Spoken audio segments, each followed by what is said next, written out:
पेट bird hobby में एक ऐसा बर्ड जिसे बिगिनर्स बर्ड बोल के आपको फोर्स किया जाता है खरीदने के लिए। अगर आप मेरे हाथ में बैठे हुए इस मकाऊ को सोच रहे हैं कि मैं इस मकाऊ की बात कर रहा हूं, तो आप एब्सोल्युटली गलत है। मैं बात कर रहा हूं सनकनूर की, जिसे सन पैराकीट भी कहा जाता है।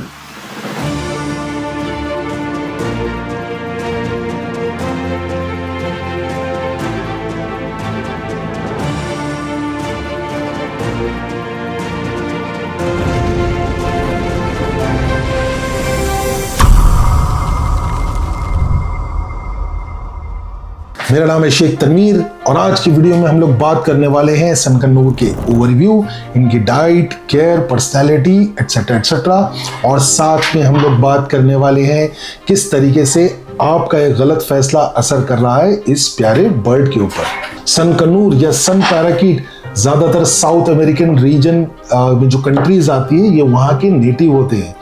ये बर्ड कलरफुल होने के साथ साथ बहुत ही अट्रैक्टिव, फ्रेंडली और लोडेड विद पर्सनैलिटी होते हैं। और ये बर्ड का जो फिजिकल ओवरव्यू अगर आप देखेंगे, इन्हें सनकनूर क्यों कहा जाता है, इनका जो बेस कलर होता है वो येलो होता है।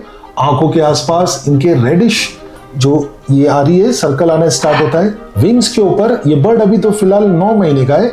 ये पूरी जो फर्स्ट और सेकंड मोल्टिंग के बाद ये पूरा येलो कलर नीचे तक जाएगा और लास्ट के जो इनके फेदर्स में होते हैं वो ग्रीन होते हैं। टेल ग्रीन और ब्लू कलर का एक प्लमेज होता है।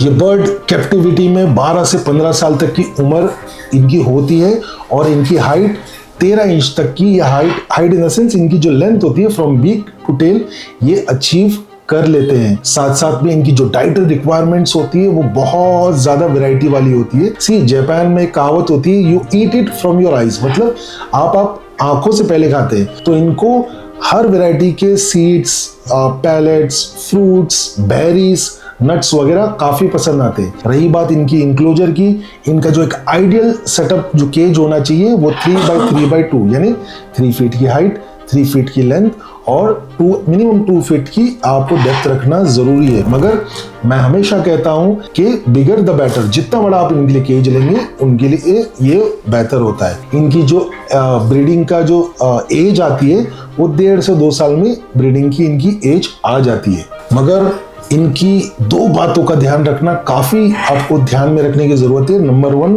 ये बर्ड अभी तो फिलहाल ये बर्ड 9 मंथ्स का है क्योंकि इसकी मोल्टिंग अभी चल रही है। अगर आप देखेंगे ये जो येलो पैच है ना, ये पूरा नीचे तक इनके आएगा और ये पूरा येलो हो जाएगा। मगर ये बर्ड जैसे जैसे बड़े होते हैं ये काफी नॉइजी भी होते जाते हैं। और इनको अगर आप इसकी बीक का शेप देखेंगे क्लोजअप में आके, इनकी बीक का शेप एग्जैक्टली मकाऊ जैसा ही होता है। तो ये बर्ड है ना, निपिंग काफी करते हैं, मतलब ये बैठे बैठे आपके कान के जो ईयर लोब से उनको खाना या फिंगर्स के जो पोर्स होते हैं उनको निप करना।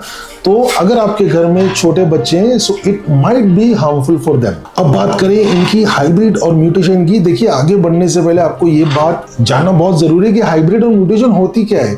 मैंने एक बहुत ही डिटेल्ड वीडियो बनाया हुआ है हाइब्रिड वर्सेस म्यूटेशन पे, ये रहा उसका थंबनेल, आप जाके चेक कर सकते हैं ताकि आगे बढ़ने से पहले आपको पता होना चाहिए कि हाइब्रिड और म्यूटेशन में क्या डिफरेंस होता है। सनकनूर की जो सबसे पॉपुलर जो हाइब्रिड होती है वो होती है संडे कनूर। आपने गलत नहीं सुना, मैंने संडे कनूर ही कहा। संडे कनूर होता है एक हाइब्रिड सनकनूर और जेंडे कनूर का। देखिए, बहुत से न्यू हॉबिस्ट को ना सनकनूर और जेंडे कनूर में फर्क नहीं आता।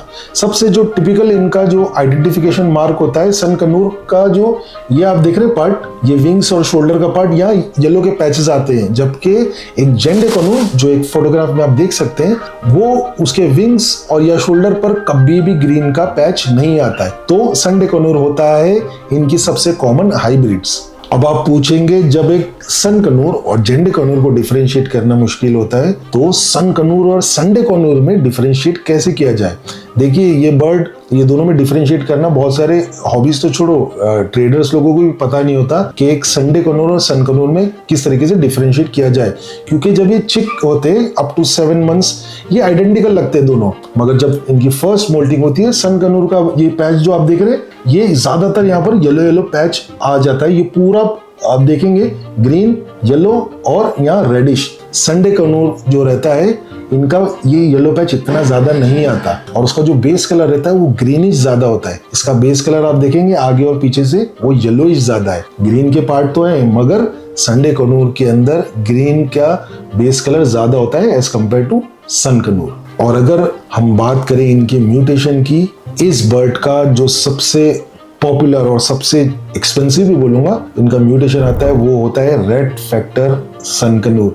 देखिए आजकल है ना बर्ड को हल्का, अभी ये बर्ड का आप नजदीक से आके देखेंगे ना, ये दिख रहा है रेड का पार्ट, इतना से भी या इससे ज्यादा थोड़ा सा रेड का पार्ट होता है। लोग बोलते हैं रेड फैक्टर सन कनूर है, मगर रेड फैक्टर सन कनूर इंडिया में मिलना काफी मुश्किल है। वो 2 ही जगह अवेलेबल है, या तो बैंगलोर या केरला के 1-2 फार्म में जो एक्चुअल में रेड फैक्टर सन कनूर बेचते हैं। और यू वोंट बिलीव उनके 3 से 4 महीने की चिक की जो वैल्यू होती है वो 90,000 से लेके 1 लाख इंडियन रुपीस की बात कर रहा हूँ होती है।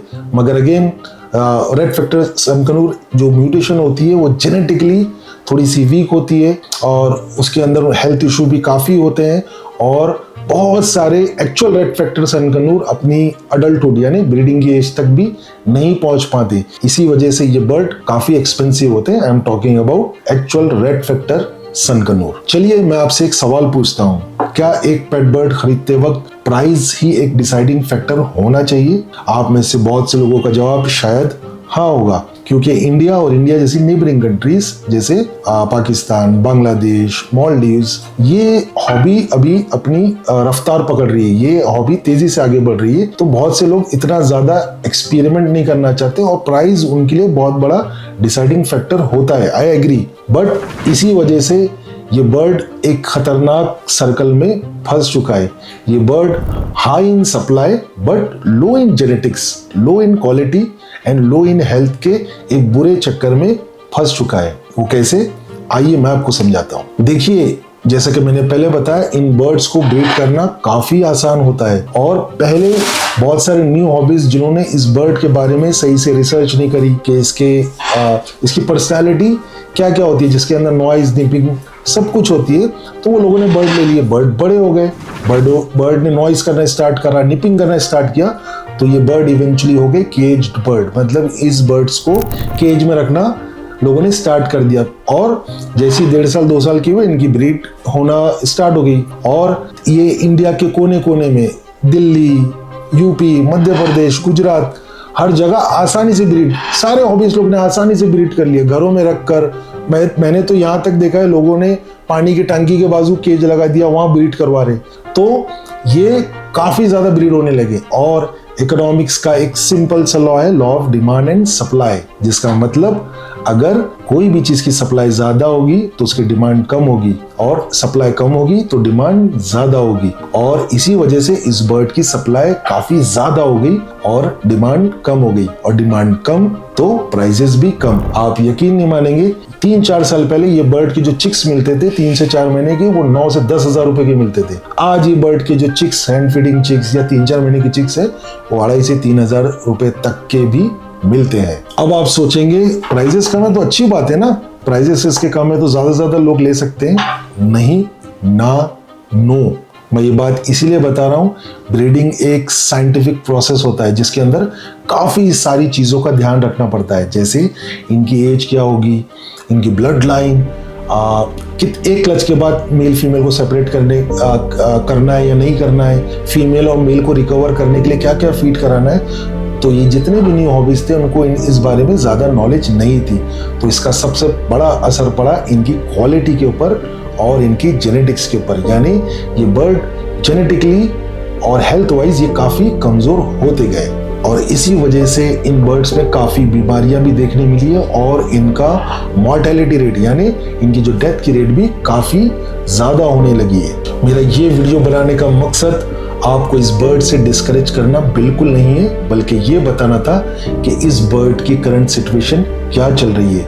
ये बर्ड जितने ज़्यादा कलरफुल होते हैं उतनी ज़्यादा इनकी पर्सनैलिटी भी बहुत अमेजिंग होती है। नॉइज और निपिंग उसी पर्सनैलिटी का एक हिस्सा होते हैं। तो अब आपको ये समझने की ज़रूरत है कि बिना नॉलेज और रिसर्च किए बगैर अगर आप एक बर्ड लेते हैं तो वो किसकी गलती है और उस गलती की सज़ा ये बर्ड क्यों उठाए।